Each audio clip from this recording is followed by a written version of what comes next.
Well,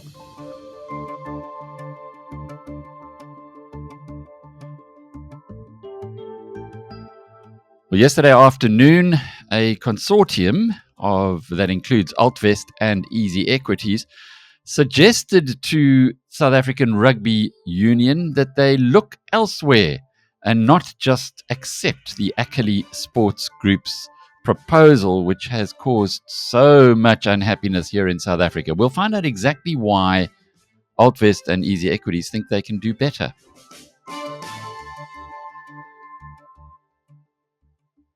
Warren Wheatley is the chief executive of Altvest and no stranger to our channel, as is no stranger, that is, Charles Savage, who's the CEO of Easy Equities. Warren, I know you've been wanting to democratize private equity since you started Altvest. You've also spoken a lot about sports teams and them being a good route for private investors to get involved on in a private equity basis. But why is Charles here with you? What is the connection with Easy Equities? So thanks, Alec, and hello to your listeners. How's it, Charles?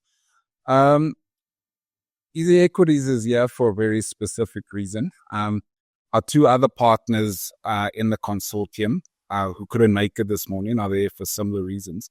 And it's because we've got a shared ethos of opening up capital markets, democratizing investments, and giving people equal access to all.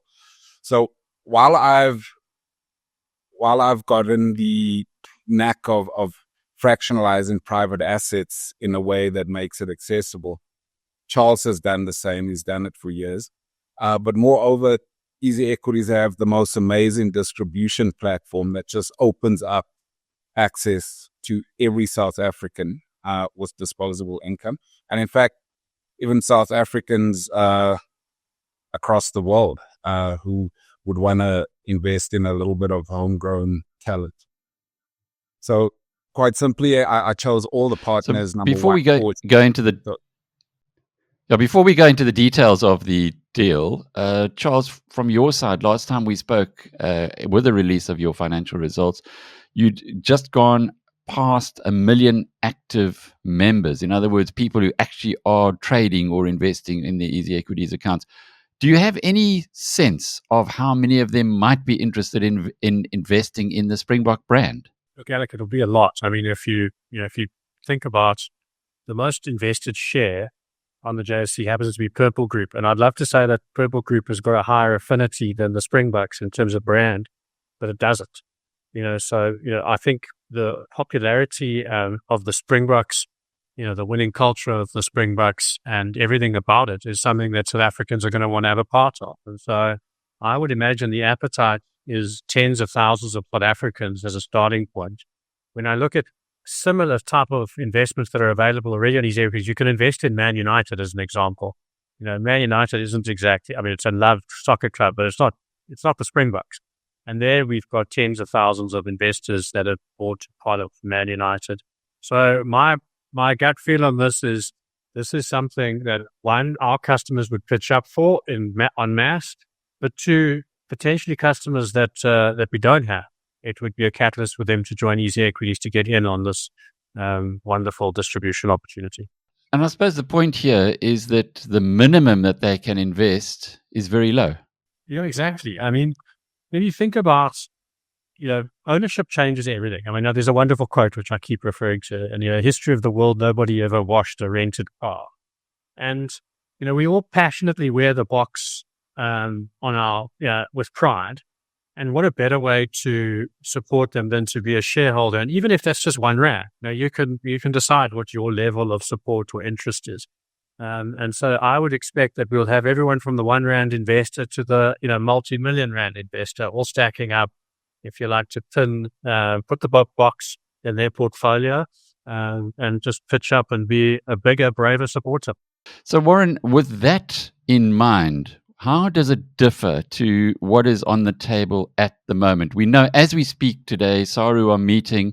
It's almost certain that they are not going to accept the offer from the Ackerly Sports Group, which was $75 million for 20% of the Springbok commercial brand, but control of the board. So they would then get to manage how the Springboks are commercially, or the Springbok brand is commercially used internationally. How does what you guys put on the table yesterday to the chief executive and chairman of SARU differ from what they're considering this morning? The most striking difference is that our proposal implies inclusivity of the entire country. I used it in a quote, the car guard at Loftus, all the way through to the Eastern Cape Superfed. But moreover, it actually allows for South African institutions and South African asset managers and private equity firms to participate and support this, so that not too much of the IP or the sovereign rights need to be exported to an international player. I do think that there is space for international expertise, but the primary difference is that we can include anyone who wants to be included, including potentially competing bidders, by the way. The second thing is that this process implies transparency. If we're going to go to the market and ask them to trust the brand needs to open up and tell the country what the plans are. And so those were the two biggest criticisms, as far as I could tell, in addition to the price, that the country sentiment turned the sentiment against the deal. So we'll address those two issues in a big way. You mentioned the price. Ackerly says they'll put down $35 million now. That is about 650 million rands. Are you able to do that as well? Can you kick in 650 million rand now as an alternative to what they're offering? I haven't checked my bank balance this morning, but it's unlikely. And that's why we've brought along some, maybe Charles can. And that's why we've got some big asset managers behind us. Since the submission yesterday, I've had 2 additional private equity firms throw their hat in the ring, both capable of writing checks. I don't think they need 650 million all at once, but they were quite adamant that they are facing pressure, and so I do think some cash relief was necessary. And I think if they accept our deal, we could raise sufficient cash in a quick enough time to take the pressure of closing or doing a deal simply for the cash. So we could relieve some pressure and work out a payment plan. Our structure, one of the downfalls is that we would need to go through the regulatory quagmire of doing an offer to the public, and that does take up to 3 months. We have to educate people, do road shows and that kind of thing. And we have to actually convince people that it's not just a passion purchase, it's actually a good investment. And so it would take up to 3 months to get the first cash in the door at the least. Charles, would it be a separately listed company that your clients could invest in? Not just your clients, I presume anybody really who wants to come through your platform could invest in? Yeah, I mean, a separate structure. The structure of that will be up to Warren and the team to decide. But essentially a separate instrument that will be available on Easy Equities and as easily to invest in as you invest in any other instrument on our platform. So same cost structures, same everything. Liquidity, we'd have to look to see how we manage liquidity because some investors, might want to get out. But those are things that, once we've got the deal and we understand the structure of the deal, will resolve. You said once you've got the deal. Warren, what has the reaction been from Mark Alexander and Riaan Oberholzer, the 2 major players at South African Rugby, to what you put on the table yesterday? Look, it hasn't even been 24 hours. They've already responded, thanked us for the submission, but did explain that they remain in an exclusive arrangement with the ASG group until the end of the year. That suits me. I think the team would have walked out if I said we've got to submit a binding offer before the end of the year or within 2 weeks, So I think we all need the 2 weeks break anyway. And this is something, if they accept, we could get started early in the new year. What I do expect, though, is that there are competing bids. What might happen is that this goes into an RFP type process where a range of bids are considered and they appoint an investment committee to look at them or combine them. Again, I think our structure lends itself to collaboration.